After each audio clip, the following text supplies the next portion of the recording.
Hello, welcome dear. In this video, I am going to explain the contents of the verse where the mind is without fear. ये कविता गुरुदेव रविंद्रनाथ टैगोर द्वारा लिखा गया है।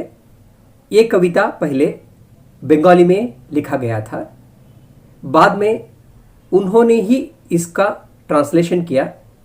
उसका शीर्षक था चित्त जेथा भय शून्यो, the same where the mind is without fear, जहां मन में कोई भय ना हो। इससे पहले मैं लाइन बाय लाइन आपको इसको समझा दूं, उससे पहले थोड़ा आपको ये जानना जरूरी है कि ये क्यों लिखा गया, किस सर्कमस्टेंसेस में इसको लिखा गया। आप जानते हैं कि करीब 200 साल से ज़्यादा ब्रिटिश लोगों ने भारत में उनका शासन रहा और उस काल में भारतीयों को बहुत कष्ट झेलना पड़ा उस समय, और हमारा पूरा नेचुरल रिसोर्सेस जो थे उनका पूरा सफाया कर दिया गया और गरीब बना दिया लोगों को। उस समय बहुत भय का वातावरण हुआ करता था। इसलिए ही सबसे पहले लाइन में ही आपको आएगा कि where the mind is without fear. तो उस समय ऐसा लग रहा था उनको कि कुछ बदलाव हो, भारत को आज़ादी मिले और भारत तरक्की करे, एक नूतन मनवंतर हो। क्या हालत है अपना देश का, इसको देख करके मन में उनको बहुत पीड़ा था। तो जब भी कुछ पीड़ा होता है और हमारे हाथ में कुछ नहीं है, हम कुछ नहीं कर सकते, तो उस समय हम क्या करते हैं? सिर्फ प्रार्थना करते हैं, भगवान को याद करते हैं, भगवान के ऊपर सब छोड़ देते हैं और यही कहते हैं कि आपका ही अभी सहारा है, आप ही कुछ हमें रास्ता दिखा दो। तो जस्ट यही है ये कविता। इस कविता में टैगोर जी का जो आइडिया और जो विजन था, भारत को पहले आज़ादी मिले और आज़ादी मिलने के बाद ये राष्ट्र कैसे हो, भारत कैसे बने, उनका एक सपना था कि मेरा भारत ऐसे हो। तो यही है पहला लाइन, वहाँ से स्टार्ट होता है। यह हिंदी में तो आपको अच्छी तरह से समझ आ जाएगा, मगर ये सफिशिएंट नहीं है। आपको इंग्लिश में आंसर लिखना होता है, इसलिए इंग्लिश में भी इसका एक्सप्लेनेशन आपको सुनना ज़रूरी है। उसका भी एक वीडियो मैं बनाया हूँ, वो इसमें लभ्य है। और उससे आपको लिखने के लिए अच्छा लैंग्वेज का एक टेक्स्ट चाहिए, उसके लिए 2 तरह के इसमें समरीज भी मैंने डाला है, वो भी एक वीडियो है। प्लेलिस्ट में जाके डिग्री स्टूडेंट्स इसको सेलेक्ट करें। Where the mind is without fear मतलब ऐसी जगह हो जहां लोगों के मन में भय नाम का चीज न हो। सो यहां where the mind is, the where means the place here means it is only India. तो इंडिया में ऐसे हो, हर नागरिक हर भारतीय का मन में कोई आतंक न हो, कोई भय ना हो। And the head held high, और हर एक आदमी अपना सिर ऊंचा करके रखे। सिर ऊंचा करना सिर्फ सर को ऊंचा करना नहीं है, तो इसका मतलब ये होता है फीलिंग प्राउड, अपने आप गर्व करो, भारतीय होने का आपको गर्व होना चाहिए।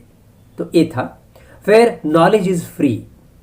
तो उस समय ऐसे था कि जानबूझकर बहुत लोगों को इन्होंने इलिटरेट बना के रखा था, क्योंकि अगर ये लिटरेट बन गए, अगर एजुकेशन से इनका जो बुद्धिमत्ता है वो अगर बढ़ गया, तो कल को ये भारतीय प्रश्न करेंगे और सर पे बैठ जाएंगे। इसलिए इनको इलिटरेट रखना ही अच्छा है। ये जब अनक्षरस्थ रहते हैं तभी अच्छा है, इनको कोई ज्ञान न दो। तो ये था उनका पॉलिसी। तो इसलिए बहुत लोगों को वो एजुकेशन देने के पक्ष में नहीं थे। अगर दिया भी तो इतना सा ही देना है ज्ञान लोगों को कि वो सिर्फ एक छोटा सा बाबू का काम कर सके। Where the world has not been broken up into fragments by narrow domestic walls. Narrow domestic walls, संकीर्ण घरेलू दीवारें। तो ये अगर ये लिटरल मीनिंग लिया तो, और इसका मतलब ये निकलता है धर्म के आधार पर और कुछ जाति के आधार पर और क्लास मतलब रिच एंड पुअर, तो इसके आधार पर लोगों को बांटा जाता है। ये जो बांटना होता है इसको कहते हैं दीवारें। अपने अंदर में एक दीवार खड़ी करना। तो वो दीवारें क्या हैं? जाति, धर्म, ऐसे। तो गुरुदेव चाहते थे कि ऐसे चीज यहां ना हो जो हमको तोड़ता हो। यहां ऐसी चीज होना चाहिए कि वो सब हमें जोड़ता हो, क्योंकि united we stand, we are powerful, we know that. Where words come out from the depth of truth. इसका मतलब हर एक भारतीय सिर्फ सच बोले, उसका आचरण सच्चा रहे। गुरुदेव ये चाहते थे। Where the tireless striving stretches its arms towards perfection. Tireless striving मतलब अविरत प्रयत्न करना या हार्ड वर्क करना, बहुत मेहनत करना। सो जब आप बहुत मेहनत करते हैं तो उसका नतीजा क्या होता है? स्ट्रेचेस इट्स आर्म मीन्स वो उसमें तब्दील होता है। क्या होता है? Towards perfection. आपको परफेक्शन मिलेगा। गुरुदेव ये चाहते थे कि हर भारतीय हार्ड वर्किंग बन जाए, परिश्रमी बन जाए, और उसका परिश्रम का फल ये हो कि वो हर चीज में परफेक्ट बन जाए। क्या नेक सोच था। Where clear stream of reason has not lost its way into the dreary desert sand of dead habit. So यहाँ stream of reason, stream of reason means तर्क के आधार पर सोचना।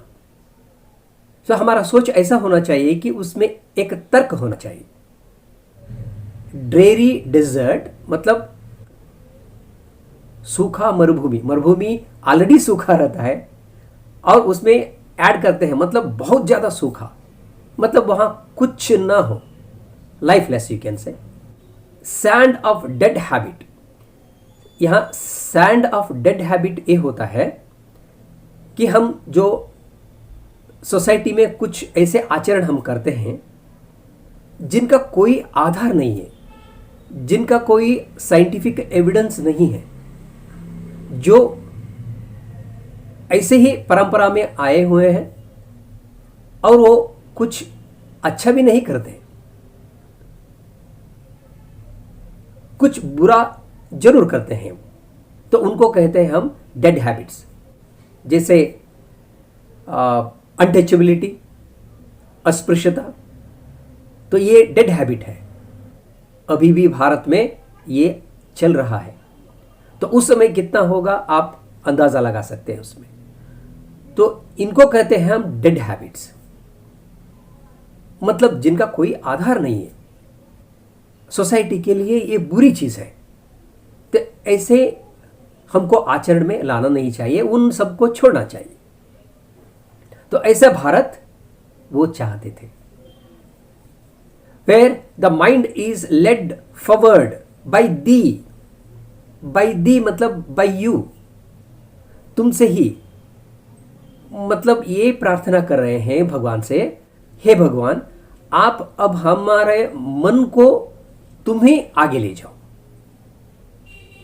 हम अपने से तो नहीं कर रहे हैं, इसलिए मैं ये प्रार्थना करता हूं कि हर भारतीय का जो मन है वो मन को आप ही इसको रास्ता दिखा दो, आप ही हमारा गाइड बन जाओ, माइंड को ही चेंज कर दो। into ever widening thought and action. Widening thought and action means अपना मन और अपना बुद्धि और अपना हृदय इनको विशाल बनाना। तो भगवान से ये प्रार्थना करते हैं कि आप ऐसे हमारा मन को चेंज कर दो ताकि हमारा सोच की दायरा जो है वो बढ़ जाए और हम ब्रॉड माइंडेड हो जाए, हर अच्छे चीज़ को एक्सेप्ट करने का हमारा मन हो जाए और हर बुरी चीज़ को क्षमा करने की हमें ताकत मिल जाए। तो यहाँ तक वो बोलते हैं कि हमारा मन को बदलना भी आपका ही काम है। Into the haven of freedom, Bharat को आज़ादी मिलेगी। जो आज़ाद भारत एक स्वर्ग होगा। कितना नेक सोच था गुरुदेव का, अपना भारत के लिए वो क्या मांग रहे हैं, हर चीज अच्छा हो यहां, ये मांग था उनका। My father let my country awake. तो लास्ट में कहते हैं, हे भगवान अब कम से कम अब मेरा भारत जाग जाए। भारत जाग जाए मतलब भारतीय लोग जाग जाएं, क्योंकि उनको मालूम था कि बहुत लोग सो रहे थे उस समय। जो सोया हुआ भारत को जगाना था। तो इसलिए वो भगवान से प्रार्थना करते हैं कि लेट माय कंट्री अवेक, ये जाग जाएं, आगे जाएं।